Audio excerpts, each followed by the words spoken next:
Now, Acting Health Minister Mmamoloko Kubayi-Ngubane says South Africa's COVID-19 vaccination drive will suffer yet another setback. If you haven't heard it yet, it's after the U.S. Food and Drug Administration told Johnson Johnson to dump 60 million contaminated vaccine doses. That decision will see local manufacturer Aspen Pharmacare dispose of 2 million doses of the vaccine here in South Africa. The Department of Health says 300,000 Johnson Johnson vaccine doses have been cleared for shipment, though, to South Africa as a matter of extreme urgency. So far, just over 1.7 million South Africans have received a vaccine. Let's unpack the story for you. Professor Mosa Moshabela, who is Acting Deputy Vice-Chancellor for Research and Innovation at UKZN, joins us this morning. Prof, it's great to have you with us on the show on what is a devastating story for our country and for our vaccine rollout plan.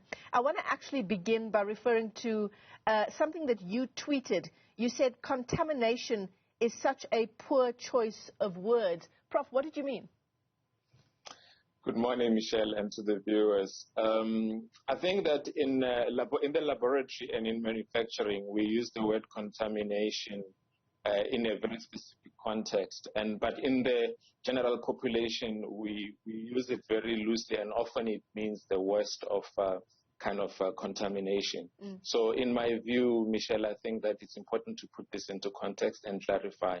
So in this case of these vaccines, the manufacturing of the ingredients that has happened in the U.S. meant that the ingredients for Johnson Johnson were potentially exposed to the ingredients for the AstraZeneca vaccine. And this is what we mean by contamination from a manufacturing perspective. And these ingredients for Johnson Johnson were then imported into South Africa for mixing, packaging, and also just fill and finish at the Tobecha manufacturing facility for Aspen. So that's basically what it means, and it's just important that we clarify the meaning exactly. I mean, in fact, if we go even further, Prof, the people who were involved in that process, in that plant in Baltimore in the U.S., the story is that they apparently didn't shower between manufacturing the AstraZeneca vaccine and the Johnson Johnson vaccine. So it was potential contamination, as far as I can tell. Yeah. No, absolutely. And this is important, Michelle. The manufacturing of human products like drugs, diagnostics, or even these vaccines, they happen under what we call current good manufacturing practice. And these are very strict conditions that have to be adhered to, and which is why it's not easy to have any basically plant doing manufacturing for human products. So these are high standards that have to be met. And so even in this case, there's only one batch really that FDA was able to prove that there is a connection. But the rest of it, it just meant that, it's possible. We just need to be cautious. That's basically what it means. Were you surprised, Prof, that, in the context of a global health crisis, so many lives depending on these vaccines getting out and getting out safely, that this contamination was even possible? Without suggesting any conspiracy theories, Michelle, I think that it's important to note that I think in general, what this signifies is the fact that when you bring in new companies into the manufacturing in order to fast track manufacturing globally because of the global demand, these kind of things may happen. Because then they don't have a lot of experience. I mean, we've said the same thing with AstraZeneca, for example, that they haven't manufactured vaccines before. And so it's not surprising that they're encountering a lot of hiccups here and there compared to companies that have done this before previously. So I would say that, it's a consequence of the huge demand, the pressure, and bringing new players on board. And therefore, it's important to monitor strictly to ensure safety. Safety for people has to come first, even if it means we have to destroy 60 million doses. Yeah. Speaking of safety, Prof, I think perhaps an important point to emphasize as we talk about this issue with the Johnson Johnson vaccine, this is not a science issue. The vaccine itself is safe.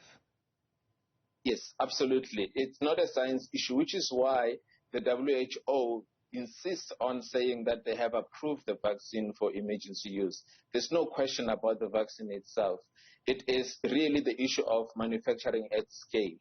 The ingredients, they know what they're supposed to do and so forth. It's just more now when you have to produce bulk, some things may go wrong. And these are the things that GMP practices require for the FDA and other regulators to monitor.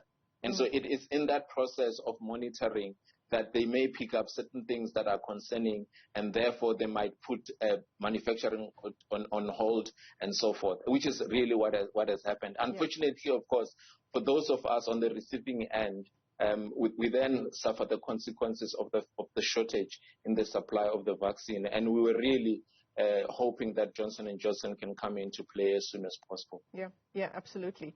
I mean, it's a decision that's out of our hands, destroying these 2 million Johnson Johnson vaccines.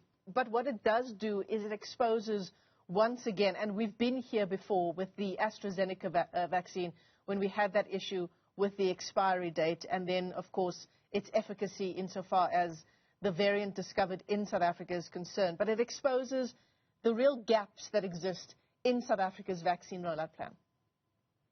Absolutely. And I think to also put it in further context, Michelle, is that at the moment, the pressure that we are feeling has to do with the fact that we were really hoping that these vaccines could be delivered quickly so that we can cover all the healthcare workers who are at risk of severe disease and death, and all the people that are 60 and above who are also at risk of severe disease and death.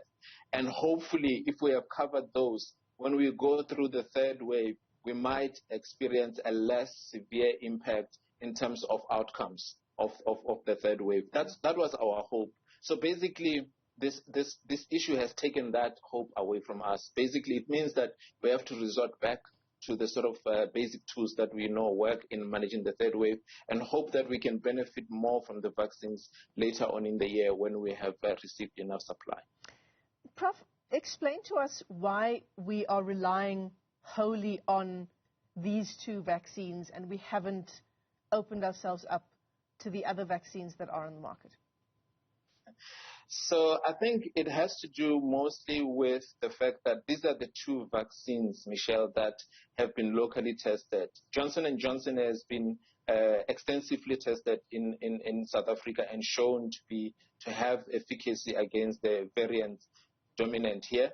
And Pfizer was also tested in a smaller proportion of people compared to Johnson, but also tested and demonstrated to work. And so it is that South Africa's strategy has always been that we are going to go with the vaccines that have been demonstrated to work and safe, instead of the first vaccine we can put our hands on. So I think at the moment, the regulators are still looking at Sinovac and Sputnik to see whether it can be used here. But right now, these are the two vaccines that the government is confident, and scientifically we are confident that they would work in South Africa. And that's the gap. Globally, because of the supply shortage, we did anticipate that it might be more useful to basically go for any vaccine we can get our hands on first, which is why some of us didn't want to let go of the AstraZeneca Oxford vaccine. But of course, that was not in line with the strategy that the government and the MAC were following. Finally, I think it's just to say that we are locked in these contracts. You know, we did put pressure on government to secure doses for us. They secured 32 million doses with Johnson Johnson. They secured 30 million with Pfizer and an additional 15 million, which is all likely to cover a large proportion of our population in South Africa. More than 46 million people will be fully vaccinated with these two vaccines. So we don't have a lot of room then to kind of play with other vaccines. Even if we were to go for other vaccines, the margin will really be small. Yeah. So I mean, 1.7 million people so far receiving a vaccine here in South Africa. If we look back at our original goals insofar as our vaccination drive is concerned, we're far behind what originally we had planned to do in terms of vaccinating the population. Still no word as well from government on what our goal is for the end of the year. We know that government changed from achieving herd immunity by the end of the year with 41 million people fully vaccinated to more of a containment situation.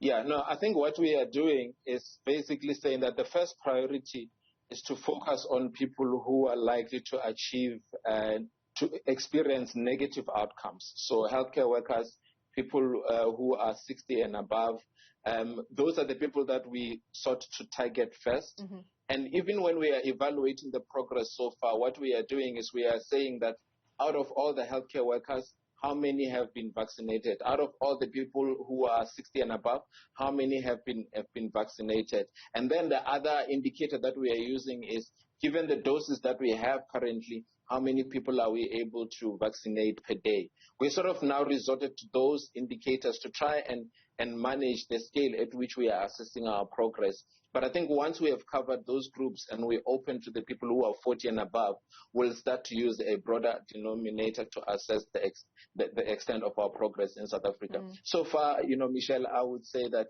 with what we have, we are doing relatively okay. I also am disappointed that we are not progressing as fast as possible, especially for people who are 60 and above. But also, I think what we are now realizing is that if we are having a sluggish supply of doses, it means that the people who have been who are waiting to be vaccinated may have to wait longer, because those who have been vaccinated with the first dose of Pfizer, beginning of July, have to start getting the second dose of Pfizer, which then means that we cannot necessarily use those doses for new people who have not been vaccinated yet. So it's a major bottleneck. It's very disruptive. Let's hope that we can get more Pfizer doses, and let's hope that Aspen can actually fast track their manufacturing, and perhaps other countries in Europe can also be able to provide vaccines for us. Yeah. Well, speaking of hoping for more, Prof, you talk about other countries in Europe also providing some of their vaccine supply to the rest of the world. South Africa is among that list.